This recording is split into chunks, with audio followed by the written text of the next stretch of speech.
25 बड़ी खबरों के बाद चलिए आगे बढ़ते हैं। करीब 39 घंटे बाद बंगाल में काउंटिंग शुरू हो जाएगी, यानी 4 मई की तारीख होगी और नतीजे आने शुरू हो जाएंगे। अगले कुछ घंटों में बंगाल की कुर्सी किसकी होगी यह तय हो जाएगा, लेकिन उससे पहले हर रोज एक नया सियासी ड्रामा या बखेड़ा कहिए चल रहा है। स्ट्रांग रूम वाले विवाद के बाद काउंटिंग ऑब्जर्वर को लेकर ममता दीदी को डबल झटका लगा। पहले कोलकाता हाईकोर्ट और अब सुप्रीम कोर्ट से भी झटका लगा। सवाल यह है कि रिपोलिंग के बीच ऑब्जर्वर से इतना डर क्यों, इतनी बेचैनी क्यों? उधर रिपोलिंग के दौरान आज 15 बूथों पर जहांगीर के भी इलाके में बवाल हुआ है, टारगेट पर लिया गया है लोगों को। यह रिपोर्ट देखिए, फिर डिबेट करें।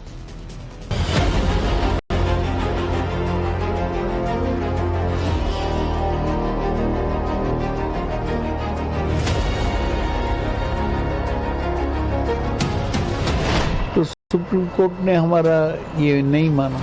ये हताशा निराशा के चरम स्थिति पे पहुंच गए ममता बनर्जी। तो मैं ममता जी से कहना चाहता हूं, आज भरोसे का सवाल आपके खुद के ऊपर है। सिर्फ 2 दिन बचे हैं जब बंगाल की किस्मत का फैसला हो जाएगा। ममता दीदी रिपीट या बंगाल में नई बयार बहेगी, ये तय हो जाएगा। लेकिन उससे पहले हर रोज एक नया पॉलिटिकल ड्रामा क्रिएट किया जा रहा है, कभी स्ट्रांग रूम को लेकर तो कभी काउंटिंग ऑब्जर्वर को लेकर। काउंटिंग ऑब्जर्वर में केंद्रीय कर्मचारी की तैनाती पर टीएमसी की चुनौती को सुप्रीम कोर्ट ने खारिज करते हुए इलेक्शन कमीशन के फैसले में दखल देने से इनकार कर दिया। हमारा सुप्रीम कोर्ट में पिटीशन ये था कि केवल क्यों सेंट्रल गवर्नमेंट का एम्प्लॉय को काउंटिंग सेंटर में अपॉइंट किया जा रहा है, क्यों स्टेट गवर्नमेंट का जो कर्मचारी है उसको बाद रखा जा रहा है। तो सुप्रीम कोर्ट ने हमारा ये नहीं माना, मांग नहीं माना। सुनवाई के दौरान सुप्रीम कोर्ट ने इलेक्शन कमीशन के फैसले को बरकरार रखते हुए याचिकाकर्ता को भरोसा दिलाया कि काउंटिंग के दौरान टीएमसी का प्रतिनिधि वहां मौजूद रहेगा। इसके अलावा सुप्रीम कोर्ट ने इस मामले में आगे कोई निर्देश देने से इनकार कर दिया। वहीं इस मामले पर बीजेपी ने ममता बनर्जी पर सीधा हमला बोला और कहा कि बौखलाहट और हताशा में ये नाटक किया जा रहा है। इस प्रकार से तृणमूल कांग्रेस ने अनर्गल निराधार आरोपों को मुद्दा बनाकर सर्वोच्च न्यायालय जाने का प्रयास किया, ये भी उनकी चिर परिचित छटपटाहट और बौखलाहट का ही एक प्रमाण है। विगत 10-12 वर्षों में भिन्न भिन्न न्यायालय के स्तरों पर लगभग 80 बार से अधिक टीएमसी कोर्ट जा चुकी है और हर बार उसे मुंह की खानी पड़ी। तो मैं ममता जी से कहना चाहता हूं, आज भरोसे का सवाल आपके खुद के ऊपर है। ये हताशा निराशा के चरम स्थिति पे पहुंच गए ममता बनर्जी। जो बोल देती थी 294 सीट में मैं लड़ रहा हूं और ठाठ से जीतती थी, आज गली गली प्रचार करना पड़ रहा है। चुनाव के दिन सुबह से निकल करके जाके फुटपाथ में खड़ा होना पड़ रहा है। उसके बाद भी अब स्ट्रांग रूम में जाके स्ट्रीट ड्रामा करना, उससे साफ पता चल गया कि उनका जाने का समय आ गया है। दूसरी तरफ ईवीएम में गड़बड़ी के बाद 15 बूथों पर रीपोलिंग कराई जा रही है।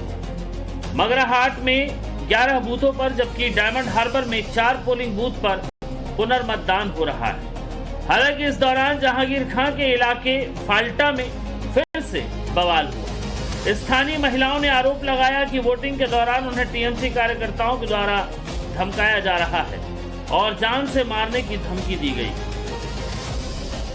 आप लोग डरे हुए हैं?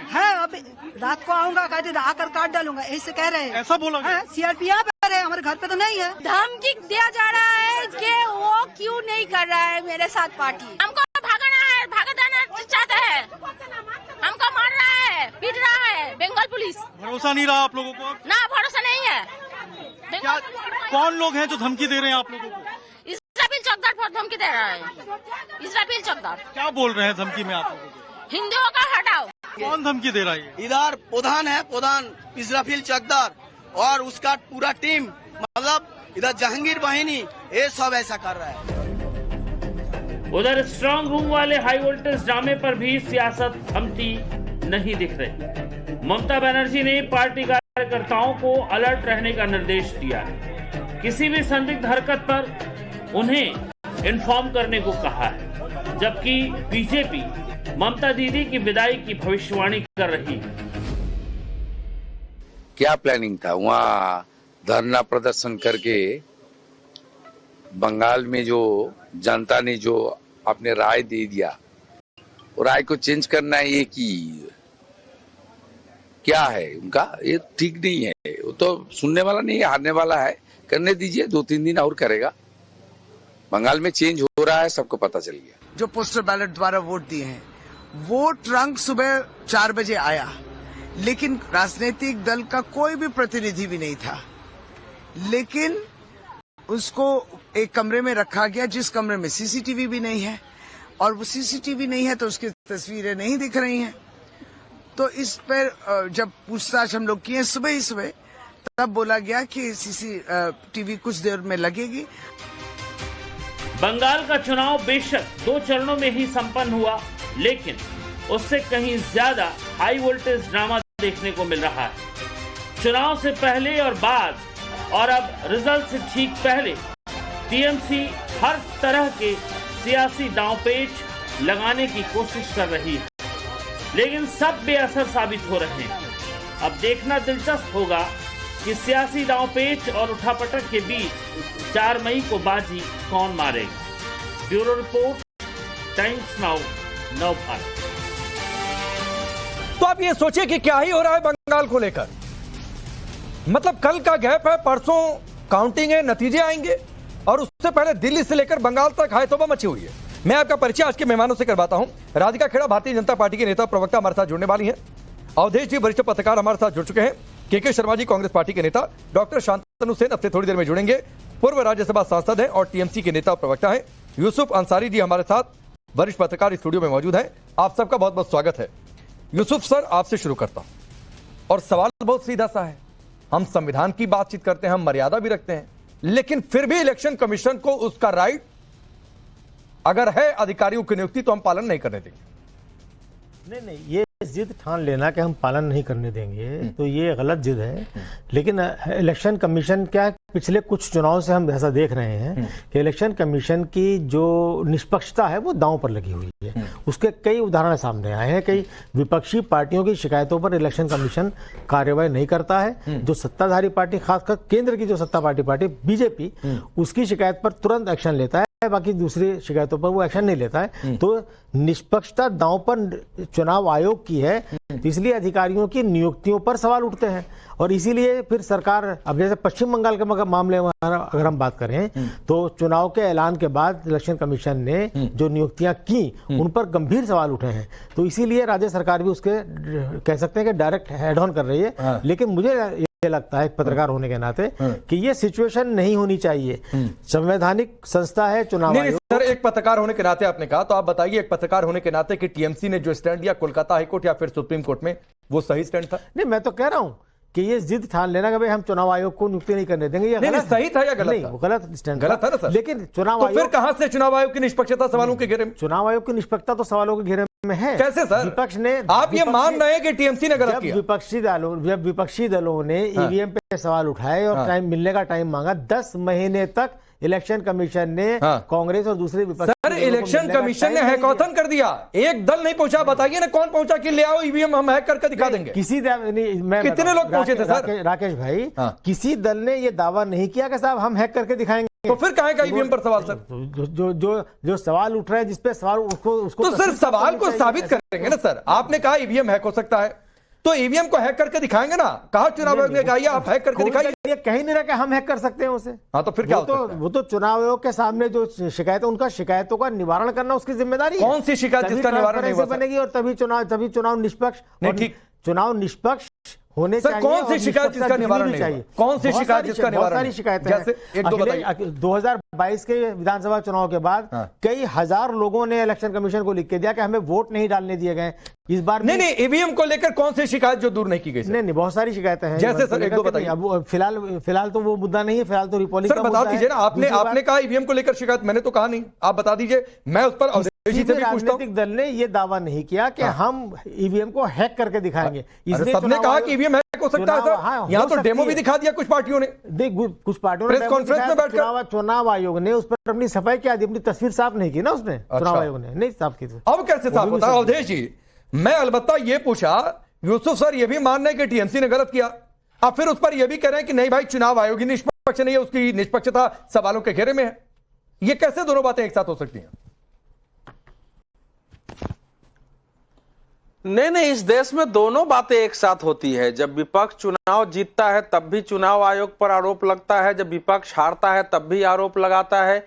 ये तो आपको 2018 के बाद से ही अभियान चलना शुरू हो गया चुनाव आयोग के विरुद्ध। इस देश के बुद्धिजीवी, एक्टिविस्ट, पत्रकारों का एक वर्ग, पॉलिटिकल पार्टी, भारत तो छोड़िए, लंदन में, न्यूयॉर्क में, कनाडा में चुनाव आयोग के विरुद्ध प्रेस कॉन्फ्रेंस कर रहे हैं, ईवीएम दिखा रहे हैं कि ईवीएम हैक हो सकता है। ईवीएम पर 41 याचिकाएं सुप्रीम कोर्ट में गई हैं। यूसुफ जी को ध्यान रखना, 41 और सुप्रीम कोर्ट ने अंत में कहा कि अब हम इस पर याचिका नहीं स्वीकार करेंगे। और पता नहीं कितनी याचिकाएं हाई कोर्ट में गई हैं। और आपको एसआईआर की याचिकाएं सब चली गई हैं। और ये जो अभी केस हुआ है, जो परसों रात को हंगामा हुआ है, चुनाव आयोग ने स्पष्ट कहा है वहां के मध्य कि हमको जो बैलेट पेपर की छटनी करनी थी, जो पोस्टल बैलेट पेपर है, पार्टियों को सूचना दी गई इतने बजे उपस्थित होना है। हमारे रिटर्निंग अफसर वहां खड़े रहे, जब देर तक कोई नहीं आया तो साइन करके उसकी सेग्रीगेशन शुरू कर दी गई। उसके बाद हंगामा करना। ममता बनर्जी जी तो ये कह रही है कि पहले हमको पता था कि हमारा नेताजी सुभाष स्टेडियम में भवानीपुर का है, बाद में कहा कि दूसरी जगह जा रही है, अब फिर मुझे पता चल रहा है कि नहीं हमारा वही मतगणना केंद्र होगा।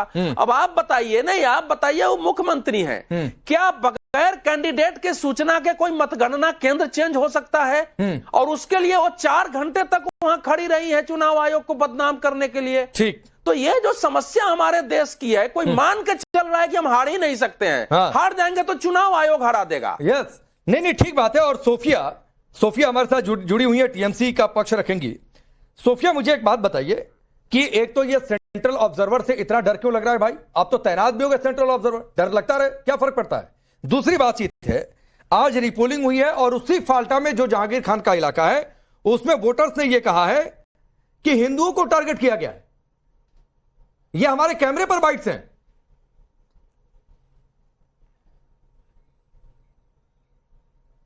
क्या वह सोफिया से फिर संपर्क कट गया? सोफिया को एक बार दोबारा कनेक्ट उन्हें करिए। लेकिन राधिका, उसी फाल्टा में जहां पर आईपीएस अजय पाल शर्मा को लेकर बवाल हुआ, वहां पर आज वोटर्स ये कह रहे हैं कि हिंदुओं को टारगेट किया गया है, बवाल हुआ है। आपको मेरी आवाज मिल रही है? जी राकेश जी, सारी दिक्कत ये है ना, टीएमसी का अब जो फुल फॉर्म हो गया है वो है टोटल मुस्लिम कांग्रेस। वो सिर्फ वोटर ध्रुवीकरण की राजनीति करती है। ममता बनर्जी सिर्फ एक वर्ग को देखती है वो। और अब यहाँ पे picture on the wall, writing on the wall बिल्कुल साफ है कि ममता जाएंगी और समता आएगी। समता यानी सबके लिए समानता, हर वर्ग के लिए, किसी एक रिलीजन के लिए, किसी एक जाति के लिए, एक धर्म के लिए सिर्फ सब कुछ नहीं किया जाएगा। समानता से वेस्ट बंगाल बढ़ेगा और यही वहां का हर नागरिक, चाहे महिला हो, युवा हो, बुजुर्ग हो, वो चाहता है।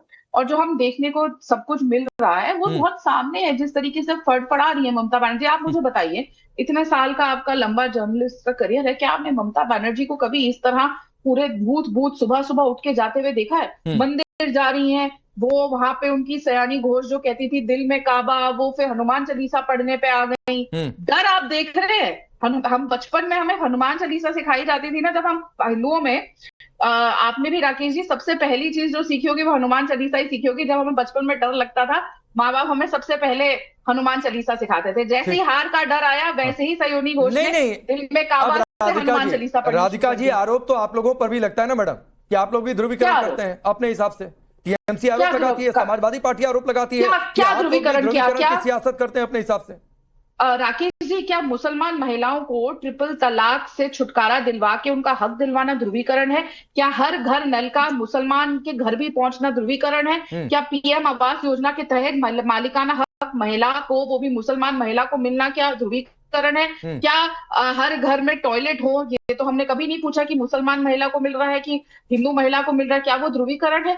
प्रधानमंत्री जी ने तो हर सबका सम्मान, सबका विकास की बात करी और वही हम करते आ रहे हैं। आज तक भारतीय जनता पार्टी ने किसी से ये पूछ के ये नहीं दिया कि आपको टॉयलेट, पानी, सड़क, कोई भी स्कीम का फायदा आपका धर्म पूछ के दिया जाएगा। लेकिन यहाँ पे तो साफ साफ हो रहा है ना, हिंदुओं को पलायन करने पे ममता सरकार ने मजबूर किया। हिंदू बेटियों का जब रेप होता है तो वो ठीक है राधिका जी, मैं इस पर आऊंगा। मुझे लगता है कि यूसुफ जी इस पर बहुत कुछ कहना चाहेंगे, मैं आऊंगा इस पर, लेकिन सोफिया जुड़ गई है।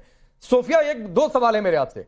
एक तो ये टीएमसी को ऑब्जर्वर से इतना डर क्यों लगता है भाई, जबकि अलग अलग पार्टियों के एजेंट भी होते हैं काउंटिंग में? ऐसा तो है नहीं कि वो होते नहीं है, सिर्फ ऑब्जर्वर ही होते हैं, पहली बात। दूसरी बात है कि उसी फाल्टा में, उसी जहांगीर खान के इलाके में जहां पर आईपीएस अजय पाल शर्मा को लेकर इतना बवाल हुआ, आज वहां पर महिला वोटर्स ये शिकायत कर रही हैं और हमारे कैमरे पर उन्होंने बोला है कि जानबूझकर हिंदू वोटर्स को टारगेट किया गया। देखिए, नमस्कार, आदाब। देखिए, जिस तरीके की चीजें घटी है ना इधर पिछले 4 महीने में, ऐसे में चुनाव आयोग ने अपनी विश्वसनीयता जो खो ही दी है। लेकिन जहां तक बात ग्राउंड लेवल की, हम बिल्कुल दृढ़ हैं, निश्चित हैं कि लोगों ने सुनिश्चित किया है कि पश्चिम बंगाल में चौथी बार ममता बनर्जी की सरकार बन रही है। लेकिन डेफिनेटली हमें ज्यादा ही सतर्क रहना होगा। हमें हर चीजों को, जिसको कहते हैं कि दूध का जला छाछ भी फूक फूक कर पीता है, तो हमारा जो विश्वास है वो बिल्कुल नहीं है चुनाव आयोग पर। तो डेफिनेटली जहां जहां हमें सिचुएशन ऑड लग रही है, जिस सिचुएशन लग रही है कि वहां मैनिपुलेट किया जा सकता है, वहां पर हम ज्यादा सतर्क हैं। अभी आपने देखा परसों के दिन क्या हुआ, सीसीटीवी कैमरे में हमने एक अनवांटेड मूवमेंट देखे गए स्ट्रांग रूम के अंदर। तो हमारे जो प्रार्थी हैं वो गए वहां पर, हमारे जो मैडम वो 2 दिन पुरानी बात है, उस पर डिबेट हो गई। मेरे सवाल का जवाब आप अभी तक नहीं दे पाए। आ रहा हूं राधिका, मेरे सवाल का जवाब है कि सेंट्रल ऑब्जर्वर पर आप कह रहे हैं चुनाव आयोग की विश्वसनीयता, फिर आपकी कहां की विश्वसनीयता? आप कह रहे हैं चुनाव आयोग कैसे कर सकता है? कोलकाता हाईकोर्ट, सुप्रीम कोर्ट ने भी कह दिया, दोनों अदालतों ने कह दिया कि आप क्यों ऑब्जेक्ट करेंगे, ये चुनाव आयोग का अधिकार है। तो फिर किसकी विश्वसनीयता सवालों के घेरे में, आपकी या चुनाव आयोग की? दूसरी बात है कि हिंदुओं को टारगेट किया जा रहा है जहांगीर खान के इलाके में, उस पर आप कुछ नहीं बोल रही आज ही पोलिंग में। केंद्रीय एजेंसियों के ऊपर जो विश्वास है ना, वो पूरे देश ने खोया है, विपक्ष ने खोया है, सिर्फ तृणमूल ने खोया है। और केंद्रीय एजेंसी किस तरीके से कठपुतली की तरह काम करती है, ये अभी सब अदालत केंद्रीय एजेंसी है। नहीं, अदालत को तो हमने कुछ नहीं कहा। अदालत से सिर्फ हमने गुहार लगाई, हमने याचिका दी, हमने प्रार्थना किया कि भाई हमारे लिए ये सारी चीजें जो है वो ओपन रहे, कि बिल्कुल फ्री एंड फेयर ट्रांसपेरेंसी जैसे इलेक्शन में रहा उसी तरीके से वोटिंग में रहा, उस तरीके से अभी ये जो ईवीएम के जो मामले हैं उनको लेकर भी बिल्कुल ऑब्जर्वर जो है वो सिर्फ उनके लोग ना हो। क्योंकि जो चुनाव आयोग के अगर के तरफ से जो लोग भी बैठेंगे या जो लोग भी होगा, वी नेवर नो कि वो क्या टेम्परिंग कर सकते हैं। मैडम सुनिए, क्या गोलमाल। अच्छा, एक मिनट यूसुफ अंसारी, आपसे ही पूछ लेता हूं। राधिका 30 सेकंड और दीजिएगा। सेंट्रल ऑब्जर्वर आगे, तो क्या इसका यह मतलब है कि अलग अलग पार्टियों के जो एजेंट होते हैं उनको बाहर कर दिया जाएगा या वो रहेंगे? नहीं, पोलिंग के दौरान तो सभी पार्टियों के एजेंट वहां रहते हैं, काउंटिंग और काउंटिंग में भी सभी पार्टियों के एजेंट रहते हैं। बिना एजेंट के तो काउंटिंग शुरू हो नहीं सकती, उनके साइन होते हैं वहां पर। और मैच कराया जाता है कि जब ईवीएम सील की जाती हैं, पहले बैलेट बॉक्स होते थे, अब ईवीएम होती हैं, तो उनपे साइन होता है, उस साइन को वेरीफाई करके तो वो खोलेंगे। तो सभी पॉलिटिकल पार्टी के जो एजेंट हैं वो मौजूद रहेंगे। अगर उन्हें सेंट्रल ऑब्जर्वर उनके साथ भेदभाव करते हैं, उन्हें हटाते हैं, तब इस मसला बनेगा। लेकिन पहले से एज्यूम कर लेना है, प्रिज्यूम कर लेना। आप समझ में आया सोफिया जी, आप समझ में आया आपको? नहीं, इतना आसान नहीं है जितने आसानी से ये कह रहे हैं यूसुफ जी। मैं उनको बता दूं कि चीजें इतनी भी आसान नहीं है। दिखने में बिल्कुल फ्री एंड फेयर लग रही हैं, लेकिन ये इतनी फ्री एंड फेयर नहीं है। चुनाव आयोग ने डेफिनेटली अपना काम किया है, लेकिन किस तरीके से काम किया है, किसके पक्ष में काम किया है, ये तो पूरे पश्चिम बंगाल के लोगों ने देखा है। तो डेफिनेटली ये जितने आसानी से कह रहे हैं ना, हाँ, ईवीएम के वक्त मैं भी जानती हूँ कि वो सारे एजेंट्स के सिग्नेचर होते हैं, सब कुछ होता है। लेकिन ईवीएम जब खुलेगा, जब 4 तारीख को रिजल्ट आएंगे, उस वक्त इनके ही ऑब्जर्वर होंगे। ये तो इसके लिए तो डेफिनेटली हम लोगों ने। अरे मैडम, अतिरिक्त ऑब्जर्वर प्लीज समझिए, जो पहले से तयशुदा प्रक्रिया है उसमें छेड़छाड़ नहीं हो रही है। अगर उसमें छेड़छाड़ हो रही है तो आप बताइए कि हाँ हमारे लोगों को बाहर कर दिया जाएगा और ऐसे ही काउंटिंग हो जाएगी, ऐसा कुछ हो रहा है तो आप बताइए। अतिरिक्त ऑब्जर्वर हैं, उसके लिए भी नियम है। लेकिन राधिका कुछ कहना चाह रही थी, फिर मैं के शर्मा आ रहा हूं आपके पास। पहले राधिका खड़ा बोलिए। मैं ये जानना चाह रही हूँ, ये लोग कह रहे हैं, टीएमसी की प्रवक्ता कह रही है, ऑब्जर्वर की बात कर रही है, सब कर रही है, तो ये सब चीजें चलो आप कर रहे थे, लेकिन इनके जो नेता है ममता बनर्जी के गुंडे हैं, इस्राफिल चौकीदार 24 परगना में, यही फाल्ता में महिलाओं को आप माँ माटी मानुष की बात करते हैं, तो इनके गुंडे मानुष माटी की बेटी, वहां की माओ को, बेटियों को, माताओं को जाके कह रहे हैं कि अगर भारतीय जनता पार्टी जीत गई तो तुम्हारे घर जला देंगे, खून की नदियां बहा देंगे। ये गुंडागर्दी कर रहे हैं आप लोग। मैं आपके बीच में नहीं बोली थी मोहतरमा, आपके बीच में नहीं बोली थी। ये ममता दीदी का बंगाल नहीं है, ये चैनल की डिबेट है, बीच में मत बोलिए। बीच में देखिए क्या तरीका है, ये क्या तरीका है। इनको क्या लगता है कि ये ममता बनर्जी का, या आपको लगता है ये ममता बनर्जी का अखाड़ा है कि आप यहाँ पे आके मेरे पे बीच में चिल्लाएंगे? बीच में 4 तक ही झूठ बोल लीजिए पोटली में, उसके बाद खत्म। ये क्या हो रहा है? ठीक है, मैं आता हूँ बीच में। एक मिनट, सोफिया सुनिए, आपको राधिका की बातें झूठी लग सकती होंगी, आपका अधिकार भी आपका। वो वीडियो हर चप्पे पे नहीं, राधिका एक सेकंड, अगर सोफिया आप थोड़ी देर पहले जुड़ी होती और जो हमने 5 मिनट की रिपोर्ट दिखाई उसमें हमारे कैमरे पर फाल्टा की कुछ महिलाओं ने जो ये कह रही है इसराफिल का नाम लिया है। और सुनिए मैडम, सुनिए ना, कैमरे पर कहा है अगर आप कहेंगी तो मैं फिर सुनवा दूंगा। आप सुनिए, आप कहेंगी तो मैं फिर सुनवा दूंगा। सोफिया जी, तृणमूल की कर्मी बोलती। सोफिया जी, नहीं, अगर ऐसा नहीं है, हमारे कैमरे सबके पास जा रहे हैं। सुनिए, हमारी कई टीमें पश्चिम बंगाल में और आपकी पार्टी, और ये चुनाव फिर से होता? क्या चीज का? तृणमूल ने भी बहुत ऑब्जर्व किया है गोलमाल का, लेकिन क्या आपने कितनी शिकायत की? अगर आरोप करती, हाँ, अगर आरोप तो कितनी शिकायतें की आपने कितनी शिकायतें की? आप नहीं होती। सोफिया जी सुनिए, महीने से कर रहे हैं। नहीं, आपकी पार्टी ने क्या? सुनिए कर रहे हैं, लेकिन एक बार जूं तक नहीं रहेगा। नहीं, सुनिए मैडम, अभी बात रिपोर्टिंग की हो रही है ना। आप मुझे एक डेटा दीजिए कि टीएमसी ने चुनाव आयोग से कितनी जगहों पर रिपोर्टिंग की मांग की है जो चुनाव आयोग ने नहीं सुनी। मांग करने से अभी क्या फायदा है? लोगों के तो नाम ही कर दिए ना, अभी तो अधिकारों से वंचित कर दिया। ममता बनर्जी सुप्रीम कोर्ट चली गई, और कितना गुहार लगाएंगे? फ्री एंड फेयर पोलिंग जो है, देखिए अभी जो हो गया उसके ऊपर हम कुछ नहीं कर सकते, what is done can not be undone. लेकिन अब जो होने वाला है उसमें हम डबल सतर्क हैं, और डेफिनेटली सतर्क रहकर ममता बनर्जी ने भी कहा है कि डेमोक्रेसी और लोकतंत्र को हम लोग अपने मरते दम तक बचा कर रहेंगे, और ईवीएम में छेड़छाड़ या ईवीएम में किसी भी तरीके का गोलमाल मैनिपुलेशन हम नहीं होने देंगे। That is the main motto. K Sharma, आप बोलिए, कुछ कहना चाह रहा है? देखिए, मैं ये कहना चाहता हूं कि जो आप जिस फाल्टा की बात कर रहे हैं कि वहां पे ये भी तो क्लियर नहीं होता कि जिस आदमी ने धमकी दिया उसका क्या संज्ञान हुआ, उसके ऊपर कोई एफआईआर हुआ क्या, उसके ऊपर ये पता चला कि वो किसकी पार्टी का है? ये भी तो हो सकता है कि वो बीजेपी का ही है जो नहीं, नाम लिया है भाई। हमारे कैमरे पर नाम लिया है, वो नाम गलत है या सही है उस पर आप सवाल उठाइए। उन महिलाओं ने जो नाम लिया है वो मैं आपको बता रहा हूँ। नहीं कहेगा इसका मतलब क्या हो गया कि मैं टीएमसी या ये चीज नहीं होता। कोई ऐसा भी हो सकता है कि भीड़ में जाके आपने देखा जितने भी दंगा हुआ है वो कहीं ना कहीं किसी पॉलिटिकल पार्टी के ही लोग होते हैं जो दंगा को भड़काते हैं। आम पब्लिक कभी दंगा नहीं होती, और जितना भी अपने फायदे के लिए किया जाता है। और आप राधिका जी यहाँ पे बोल रही है, नहीं राधिका जी बोल रही है यहाँ पे कि हमारी सरकार हर नल टॉयलेट सभी पार्टियों के लिए होता है। आपको बता दूं प्रवक्ता बीजेपी, आपको ये कोई भी सरकार देश की किसी भी पार्टी के लोग आते हैं ना, तो कोई भी पॉलिसी होती है वो देश के सभी नागरिक के लिए होता है। कोई आप स्पेशल काम नहीं कर रही है, कोई आप स्पेशल हम पे एहसान नहीं कर रही है, ये हमारा राइट है। और आप you can not go the beyond the law. आप सेकुलर देश हमारा है, और जो भी पॉलिसी आएगी वो देश के लिए आएगी। ये कोई आसान नहीं है। आप तो ये बार जो चमकाती है हर गल नेता अधीर रंजन चौधरी जी ने कहा है कि लंबे समय बाद निष्पक्ष शांतिपूर्ण चुनाव हुआ है। चुनाव आयोग ने अच्छी व्यवस्था की है, जो सुरक्षा व्यवस्था थी उसके कारण कॉन्फिडेंस बढ़ा है। मैं इस पर अवधेश सर आने वाला था, लेकिन अभी इनको ये चिल्ला रहे हैं यहाँ बंगाल की कांग्रेस। राकेश में जरा ऐसा है, पश्चिम बंगाल की कांग्रेस का बयान है, क्योंकि भाई साहब आज स्पेशल पश्चिम बंगाल की कांग्रेस का बयान है सुरक्षा बलों की व्यवस्था से निष्पक्ष और शांतिपूर्ण मतदान हुआ है। लोगों के अंदर कॉन्फिडेंस आया, लोगों ने मतदान किया। अगर चुनाव आयोग भूमिका सही नहीं निभाता, सुरक्षा बल नहीं होते, तो इस ढंग से निष्पक्ष मतदान नहीं होता, ये कांग्रेस के नेता अधीर रंजन चौधरी का बयान है कि एक दिन के लिए भी आप बंगाल गए हो, ममता बनर्जी जो कर रही है, ममता बनर्जी के लिए उन्होंने जोकर शब्द का इस्तेमाल किया है, उनका बयान सुनिए एक मिनट के शर्मा एक मिनट सुनिए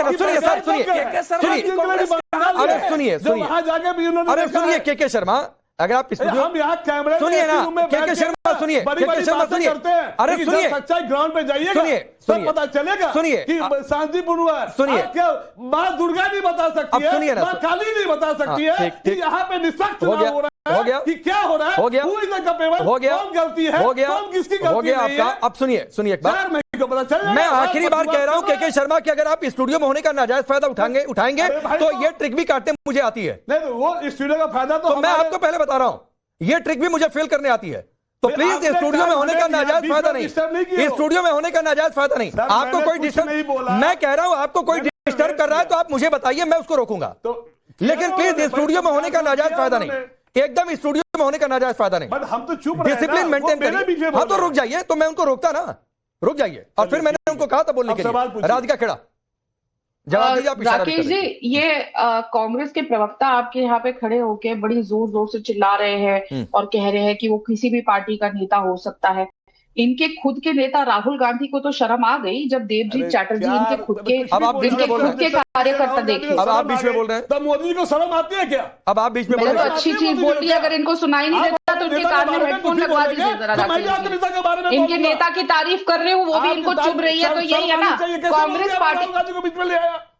बात हो रही है हमारी, आपकी अपनी कीजिए ना, किसी नेता का प्रश्न। तो आप प्रधान क्या, एक बात बताइए के शर्मा, अगर वो राहुल गांधी को लेकर कुछ आपत्तिजनक बोले आप तो फिर भी ठीक है, आप अपनी बातों में प्रधानमंत्री मोदी को नहीं लाते बीच में, तो फिर ठीक बात है ना भाई, रुक जाइए। कैसे बोलती है? अभी स्टूडियो की आवाज डाउन करिए और सिर्फ राधिका खेड़ा की आवाज ऑन एयर करिए।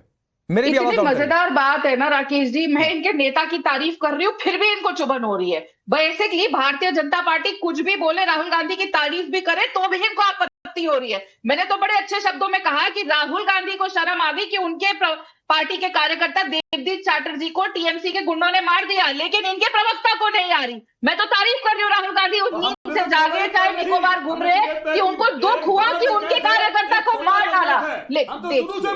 देखिए भाजपा भी एक बड़ा डकैत है जो मैनिपुलेशन और मैन पावर के द्वारा आईपीएस के द्वारा वो देखिए इनके नेता को मारा है और फिर ये हम भी शिकायत कर रहे हैं। और जहां जस्टिस की बात कर रहे हैं ना, शर्मा जस्टिस भी मैं बोलता हूं सिस्टम जो है अभी अगला जो है, अब सुनिए मुझे पता है आप नहीं मानेंगे, जुडिशियल सिस्टम सही है। आप पीसीआर अगले 1 मिनट पूरे स्टूडियो की आवाज डाउन रखिएगा, सिर्फ राधिका खेड़ा की आवाज, मेरी भी आवाज डाउन रखिएगा। बोलिए राधिका।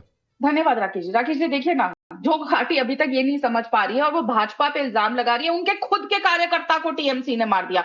हमारे तो अनगिनत कार्यकर्ता मौत की मार चुकी है टीएमसी, कितनों को बेघर कर दिया। और हमारे कार्यकर्ता छोड़िए, जिन लोगों ने पिछले चुनाव में ममता बनर्जी और टीएमसी को वोट नहीं दिया था, वो आम जनता में करीबन 150 से ज्यादा लोगों को मारा गया, 35 से ज्यादा महिलाओं के बलात्कार किए। उनका गलती क्या थी कि उन्होंने टीएमसी का साथ नहीं दिया। और वही धमकी हमें फालता में दिखाई दे रही है। इसीलिए मेरे देश के गृह मंत्री ने बोला कि वहां पे सीआरपीएफ सेंट्रल फोर्सेस बनी रहेंगी, चुनाव का जो भी नतीजा हो वहां पे बनी रहेंगी, क्योंकि वहां पे लोगों की सुरक्षा सर्वोपरि है। ये लोकतंत्र का सबसे बड़ा फेस्टिवल है, इनका कोई नंगा नाच नहीं है जहां पे टीएमसी जब चाहेगी कि किसी को भी मार देगी, किसी का भी बलात्कार कर देगी, कुछ भी कर देगी। लोकतंत्र की धज्जियां किस तरह से उड़ाते हैं वो एक टीएमसी की नेता ने हमें। के शर्मा सुनिए, के शर्मा सुनिए, के शर्मा ऑडियो ऑन कर रहा हूं, आप सबका आवाज ऑन करिए, मेरा भी आवाज ऑन करिए। के शर्मा सुनिए, पहले सवाल सुनिए। राहुल गांधी ने कहा कि टीएमसी ने गुंडाराज फैलाया, राहुल गांधी ने कहा कि टीएमसी ने बीजेपी के लिए जगह बना दी, आपको इससे भी इत्तेफाक नहीं है। आपकी पार्टी के नेता जो अवधेश जी कह रहे थे, अधीर रंजन चौधरी, जिन्होंने कहा कि पहली बार बड़ा शानदार तरीके से सुरक्षित चुनाव हो रहा है, आपको उससे भी फर्क नहीं पड़ता है। टीएमसी के कार्यकर्ताओं ने मार दिया एक कांग्रेस के नेता को, यह आरोप राहुल गांधी ने लगाया, जिसको कोट कर रही राधिका, उस पर भी नहीं। आपको फिर भी लग रहा है कि सारी कमी चुनाव आयोग में ही है? सारी कमी इधर ही है। देखिए, इससे एक कमेंट और एक घटना से आप इलेक्शन कमीशन को आप साफ सुथरा नहीं कह सकते हैं। आपको भी पता है कि इलेक्शन कमीशन जो है वो बीजेपी के इशारे पे काम करती है, ये आपको पता है। आप जिस जुडिशियल सिस्टम की बात करते हैं मैं उस पर भी आपको अलग चाहता हूं। अच्छा, कैसे गोगोई जी विदाउट कूलिंग पीरियड कैसे बन जाते हैं लोकसभा के राज्यसभा के एमपी? तो क्या ये है, क्या उनको गिफ्ट दिया गया था? पूछिए रंजना खेड़ा जी से, क्या उन्होंने ऐसा काम किया था जो आपने उनको राज्यसभा का? आ रहा हूं सोफिया 30 सेकंड दीजिए। अवधेश जी, यहां पर अब के शर्मा ने कह दिया कि सुप्रीम कोर्ट ने, जो मुझे लग रहा है कि इनका आरोप है, गलत हो तो ये कोर्ट कर देंगे, इन्होंने जो बात कही उसका मतलब ये कहना चाहते हैं कि सुप्रीम कोर्ट ने जानबूझकर सेंट्रल ऑब्जर्वर की नियुक्ति को सही ठहराया, जानबूझकर, इशारे पर, इनके हिसाब से जो मुझे लग रहा है। अब भाई तो जब सुप्रीम कोर्ट ने राहुल गांधी जी को कहा कि अगर आप सच्चे भारतीय होते, देशभक्त होते तो ऐसा बयान नहीं देता, तो प्रियंका वाड्रा जी ने क्या बोला है? अपनी सुविधा से जब सुप्रीम कोर्ट अपने अनुकूल बात कहता है तो उसका समर्थन, जब सुप्रीम कोर्ट कहता है तो विरोध। अब आप बताइए ना कि तृणमूल कांग्रेस हाई कोर्ट में गई कि केंद्रीय पर्यवेक्षकों की और केंद्रीय कर्मचारियों की नियुक्ति से आगे जो है मतगणना प्रभावित हो सकती है, क्योंकि वो केंद्र सरकार के पक्ष में काम करेंगे। हाईकोर्ट ने कहा ऐसा कैसे हो जाएगा? मैं अब उसने खारिज कर दिया। शांति था, क्या बात घुसपैठी नहीं थी? क्या आसाम में क्यों नहीं भेजा? सेंट्रल गवर्नमेंट के कर्मचारी होंगे, वर्षों से काम कर रहे होंगे, अनेक का अपॉइंटमेंट कांग्रेस काल में हुआ होगा, अनेक का अपॉइंटमेंट यूनाइटेड फ्रंट के काल में हुआ होगा, और वो सब मतगणना में नहीं शामिल हो सकते हैं। शांतिपूर्ण। अरे भाई बीच में बहुत बोलते हैं, ऐसे तो डिबेट नहीं होता। अरे बीच में क्यों बोलते हैं ना आपकी बात? अरे भाई आपको आदत होगी बीच में बोलने की। मैं तो केवल आपको अधीर रंजन चौधरी जी का एक बयान सुनाया था, मैं बीच में नहीं बोलता हूं। अगर एक तृणमूल कांग्रेस या कांग्रेस पार्टी देश के केंद्रीय कर्मचारियों का, सुरक्षा बल का, सुप्रीम कोर्ट का, आपको इलेक्शन कमीशन का, केंद्रीय एजेंसियों का, सबकी विश्वसनीयता खत्म करना चाहती है अपने चुनाव जीतने पर, तो उसका समर्थन करें के शर्मा और बाकी लोग। हम लोग तो नहीं कर सकते हैं। अगर कोई कर्मचारी गलत है, चुनाव आयोग का कोई व्यक्ति गलत है, ठीक है, मैं आगे बढ़ रहा हूं, मैं आगे बढ़ रहा हूं। के शर्मा सुनिए, बिहार में 10 शर्मा सुनिए प्लीज सर। बिहार में एक आप के शर्मा पूरे डिबेट को डिस्टर्ब कर रहे हैं और हर पैनलिस्ट को डिस्टर्ब कर रहे हैं। आप सोफिया से ही सीखिए, वो इशारा कर रही हैं। यूसुफ सर से ही सीखिए, वो भी यहाँ पर बैठे बहुत सारी बातों से वो बीजेपी से इत्तेफाक नहीं रखते, उदय जी से इत्तेफाक नहीं रखते। सर प्लीज प्लीज प्लीज, हर बात में आप नहीं कूदेंगे, और ये मैं किसी को अलाउ नहीं करूंगा, सिर्फ अकेले आपको नहीं, किसी को अलाउ नहीं करूंगा, प्लीज समझिए। अब मैं एक बात कहते हुए आगे बढ़ता हूं। आज आपको सुप्रीम कोर्ट पर आप सवाल उठा रहे हैं। कल आप ही के पार्टी का वरिष्ठ नेता प्रेस कॉन्फ्रेंस करके कि सुप्रीम कोर्ट ने संविधान का मान रख लिया जब पवन खेड़ा को अग्रिम जमानत मिली, हुआ ना जी, उसी सुप्रीम कोर्ट से मिला ना। तो वही बात है, सहूलियत वाली बात। अब मैं जवाब अब रुक जाइए, जवाब नहीं दीजिए, अभी सोफिया की बारी है, वो इशारा कर रही थी, बोलिए सोफिया।